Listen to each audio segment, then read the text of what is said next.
Hi, இன்னைக்கு ஒரு short story பார்க்கலாமா? Nobody will save you but your self. யாராலையும் உன்னை காப்பாற்ற முடியாது. உன்னையே உன்னை காப்பாற்றிக்க முடியல அப்படின்னா வேற யாரால நீ காப்பாற்ற முடியும்? ஃபர்ஸ்ட் நம்மளை நம்ம நம்பணும் இல்லையா? அதுக்கான ஒரு சின்ன மாரல் ஸ்டோரி இப்போ இன்னைக்கு பார்க்கலாமா? நான் உங்கள் பத்மஜா. என்னோட ஷார்ட் ஸ்டோரி சீரீஸில் இது 5th சீரீஸ் பார்க்கலாமா? ஸோ ஒரு சின்ன பையன் காட்டு வழியாக நடந்து வந்துட்டு இருப்பான். அவனுக்கு ரொம்பவே பசிக்கும் வயிறு. என்ன பண்ணுறது அப்படின்னு தெரியலன்னு பார்த்துட்டே இருக்கும்போது பக்கத்தில் வந்து ஒரு மரம் இருக்கும், மாங்காய் மரம். அதில் மாம்பழம்லாம் பழுத்து தொங்கும். அவனுக்கு ரொம்ப ஆசையாக இருக்கும். அதை பார்த்தோன்னே சரி ஓகே, நம்ம பசி அடங்கிறதுக்கு இந்த மாம்பழம் வந்து பறித்து சாப்பிட்லாம் அப்படின்னு முடிவு பண்ணுவான் அந்த பையன். சரி சாப்பிட்லாம் அப்படின்னு சொல்லிட்டு மரத்தில் வந்து ஏறணும் இல்லையா? மேலே இருக்கும் மாம்பழம். அவனுக்கு எட்டி எட்டி பார்ப்பான், ட்ரை பண்ணி பார்ப்பான் பறிக்கிறதுக்கு. ஆனால் அவனால் பறிக்க முடியாது. ஆனால் அவனுக்கு சாப்பிடணுங்கிற ஆசை மட்டும் ரொம்ப ஜாஸ்தி ஆகிடும். ஆல்ரெடி அவனுக்கு பசி வேற இருக்கும், மாம்பழம் சாப்பிடணும் அப்படிங்கிற ஒரு இது வேற வந்துடும். சரின்னு சொல்லிட்டு என்ன பண்ணுவான்னா மாமரத்து மேலே ஏற ஆரம்பிச்சிருவான். எப்படியாவது ஏறி போய் நம்ம மாம்பழத்தை பறித்து சாப்பிடணும் அப்படின்னு சொல்லிட்டு ஏறி ஒரு களை மேலே போய் உட்காந்து ஒரு பழத்தை பறித்து அதை சாப்பிடவும் ஆரம்பிச்சிருவான். ரொம்ப நல்லா இருக்கும், செம்ம டேஸ்ட்டாக இருக்கும். இந்த ஒரு பழம் சாப்பிட்டோன்னே அவனுக்கு வந்து பசி அடங்காது, இன்னும் கொஞ்சம் பசி ஜாஸ்தி ஆகிடும். சரி இன்னும் கொஞ்சம் சாப்பிட்லாம் அப்படின்னு சொல்லிட்டு வேற ஒரு களைக்கு போவான். அந்த களை வந்து ரொம்ப மெலிசாக இருக்கும். அந்த களை அப்படியே உடஞ்சி கீழே விழ ஆரம்பிக்கும். உடனே அது பயந்துட்டு என்ன பண்ணுவான், இன்னொரு களை மேல் நோக்கி இன்னொரு களைக்கு மேலே போவான்.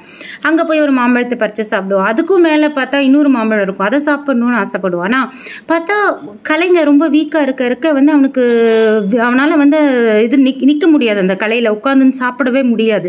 சரின்னு சொல்லிட்டு அதுக்கும் மேலே ஒரு களைக்கு போவான். பார்த்தா கொஞ்சம் மரத்தோட உச்சிக்கு போயிடுவான். அவன் அப்படி ஏறி அந்த மாம்பழத்து மேலே இருக்கிற ஆசை, களையும் வந்து வீக்காக இருந்ததுனால அப்படி போயிடுவான்.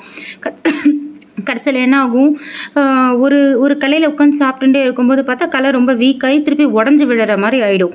அவனால் வந்து வேற கலைக்கும் தாவ முடியாது. கீழே பார்த்தீங்கன்னா ரொம்ப தூரம் குதிச்சிடலாம் கீழேன்னு பார்த்தா கீழே வந்து ரொம்ப தூரம் இருக்கும் மண் பார்க்கறதுக்கு. கீழே விழுந்தால் கண்டிப்பாக அடிபடும்னு அவனுக்கு நல்லா தெரியும். என்ன பண்ணுறதுனே தெரியாமல் வந்து கத்த ஆரம்பிச்சிருவான். யாராவது என்னை காப்பாற்றுங்கன்னு பயங்கரமாக கத்த ஆரம்பிச்சிருவான். அப்போ அந்த சைடாக ஒருத்தர் போயின்னு இருப்பார்.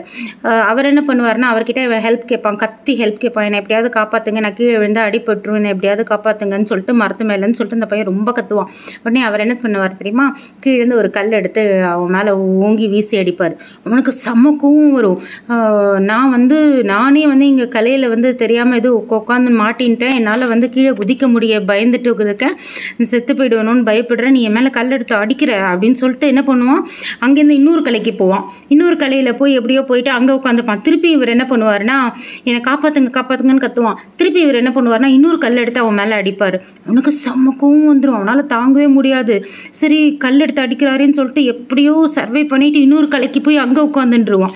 இப்படி வந்து களை விட்டு களை பாந்து ஒரு 2-3 வாட்டி அவர் கல்லால் அடிக்கும்போது அவன் இந்த கலையிலேருந்து அந்த கலையிலேருந்து தாவி இன்னொரு கலைக்கு போய் ஓரளவு செட்டில் ஆன மாதிரி உட்காந்துருவான். இன்னொரு வாட்டி இவர் கல் எடுத்து அடிப்பாரா, இரு நான் கீழே வந்து உன்னை என்ன பண்ணுறேன் பாரு அப்படின்னு சொல்லி செம்ம கோவத்தில் என்ன பண்ணுவான், அங்கேயும் எங்கேயும் போயிட்டு எப்படியோ வந்து மரத்தை பிடிச்சின்னு கீழே இறங்கிடுவான். அவன் கீழே இறங்கின உடனே வந்து அவர் அந்த இவர்கிட்ட வந்து அவன் கேட்பான், நான் வந்து உன்னை காப்பாற்ற சொல்லி தானே கத்துனேன், எவ்வளோ கஷ்டப்பட்டு கத்துனேன் மேலேருந்து பயத்தில், ஆனால் நீ வந்து என்ன பண்ண, கீழேருந்து கல் எடுத்து அடிக்கிறியே, உன்னால் காப்பாற்ற முடியலன்னா சும்மா போய் என்னை கல் எடுத்து அடித்து என்னை வந்து இது பண்ண அப்படின்னு சொன்னோன்னே அதுக்கு வந்து அந்த கீழேருந்து கல் எடுத்து அடித்தார்ல அவர் என்ன சொல்லியிருப்பார், ஏதாவது கெஸ் இருக்கா?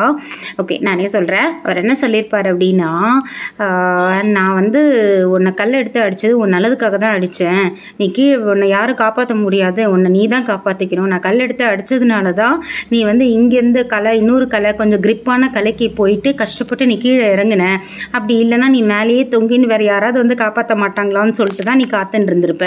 ஸோ முதல்ல ஒன்றை நம்பு, உன்னால் முடியும் அப்படிங்கிறத நம்பு. உனக்குள்ளே இருக்கிற பயம் தான் வந்து உன்னால் வந்து அந்த மரத்துலேருந்து இறங்க விடாமல் உன்னை பண்ணிச்சே தவிர உன்னால் முடியும் கண்டிப்பாக, ஆனால் உனக்குள்ளே இருக்கிற பயம் உன்னை அதை செய்ய விடாமல் இருக்குது அப்படின்னு அவர் சொன்னார். அப்போ தான் அந்த பையனுக்கே புரிஞ்சுதான். என்னோட சேனல் பிடிச்சிருந்தா சப்ஸ்கிரைப்